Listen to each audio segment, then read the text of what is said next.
Sacre bleu. I don't want to overreact. What was that? This is going to be a good year. Not this year. The best game ever. Hello, welcome to Hawks Recap. The Blackhawks have a nice bounce-back performance in this one as they win at home against the Anaheim Ducks by a score of 3-1. Now, before we dig into the game, there are a couple things that happened outside the nice sheet of ice that we should probably talk about. Some things on the agenda. Number one, Anton Forsberg getting put on waivers. He ends up clearing, so no team ends up claiming him. He is now in Rockford. I don't personally, and this is all opinion, I don't personally see Rockford carrying three goaltenders for too long.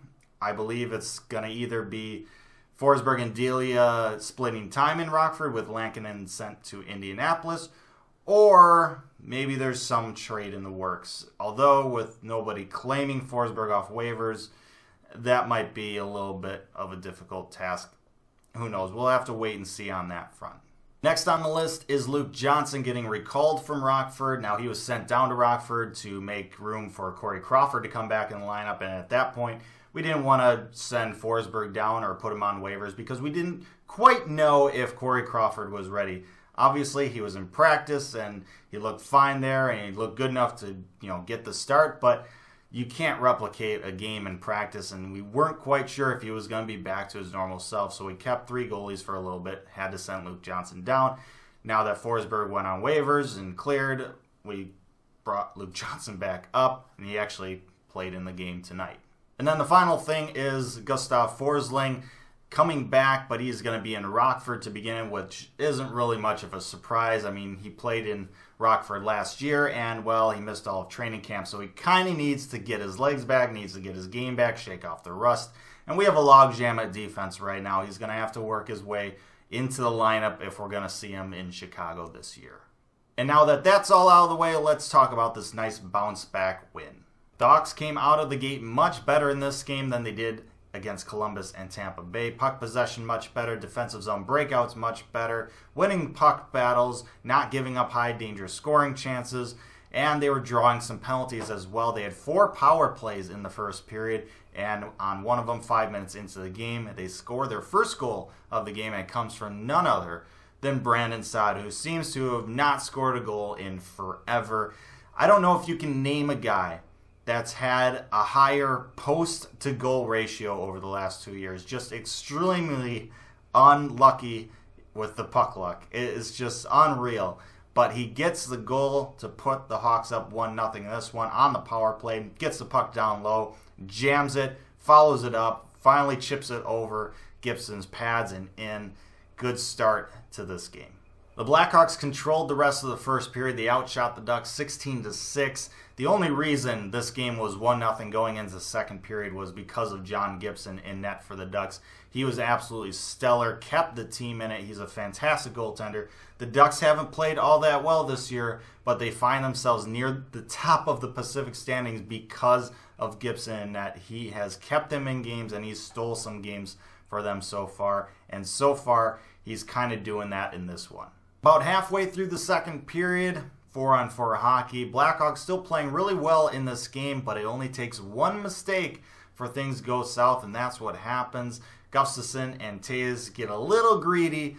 Gustafsson tries to jump into the offense. Toews tries to get him the puck, but it gets picked off, and, well, there's nobody back. Raquel with the breakaway. Toews does his best to try and swipe away that chance, but he just can't. Raquel with a nice little move to beat Crawford, and this game is tied 1-1. Meanwhile, Gibson at the other end is robbing Kane and Toews and Brinkat and company, and somehow this game goes to the third period tied at 1 goal apiece. A little under 8 minutes into the third period, the Blackhawks finally find a way to crack Gibson again, and it's all because of a spectacular play by Gustafsson. The puck finds Seabrook at the point. He kind of takes a fake shot, then passes a D-to-D over to Gustafsson, who is all alone, wide open, takes a couple steps in, winds up for that clapper. Everyone thinks he's going to shoot.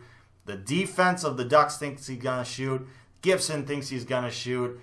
The fans think he's going to shoot. I think he's going to shoot. The cameraman thinks he's going to shoot. The only 2 people that thought he was not going to shoot was Gustafsson himself and Patrick Kane on the far dot.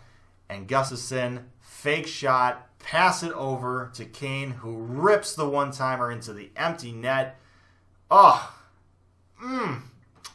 Gorgeous play, gorgeous goal, and the Hawks are up 2-1 midway through the third period. The game would get a little dicey for the Hawks at the end as Kruger would take a penalty with just over 2 minutes left to play. He had a couple penalties in this game, not his best performance. And the Ducks pulled their goalie, had a 6-on-4 opportunity, had some decent chances in the offensive zone. They can't find a way to get it past Crawford, and Saad finds a way to get the puck out of the zone, chases it down, and puts it into the empty net for his second goal of the game, his second goal of the season, his second goal in what seems to be forever. Concludes a fantastic game for him. These last two games have been more of the type of Saad that we knew in his first stint with the Hawks. Great game, great couple games from him, and the Hawks win this one 3-1. This was a great bounce-back win for the Hawks, but obviously the Ducks aren't the same type of caliber team as the Lightning. Now, the Ducks finished with 101 points last season. They finished second in the Pacific Division. They're not a terrible team. They're not really that much worse this year, but they're not really playing all that well right now. They have a bunch of injuries. Corey Perry's out. A couple other guys are out. They get a couple of those guys back, they'll probably start playing a little bit better. I don't see them finishing second in the Pacific again. I think Gibson would basically have to have a Vezina winning type of season for that to happen. But they're not a terrible team, but they're the type of team that the Hawks can hang with and can beat.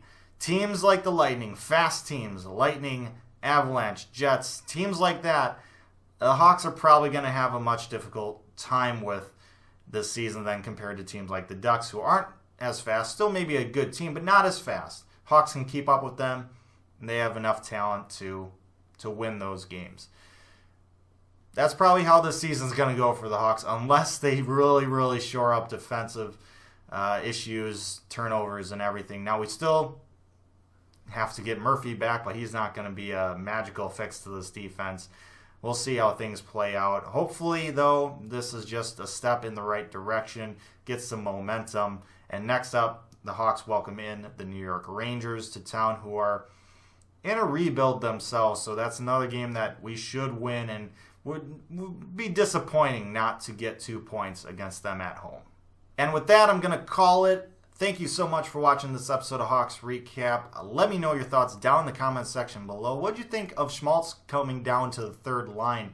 I didn't really view it as a demotion. I thought it was more of, let's try and get this third line to be super speedy and actually useful a bit.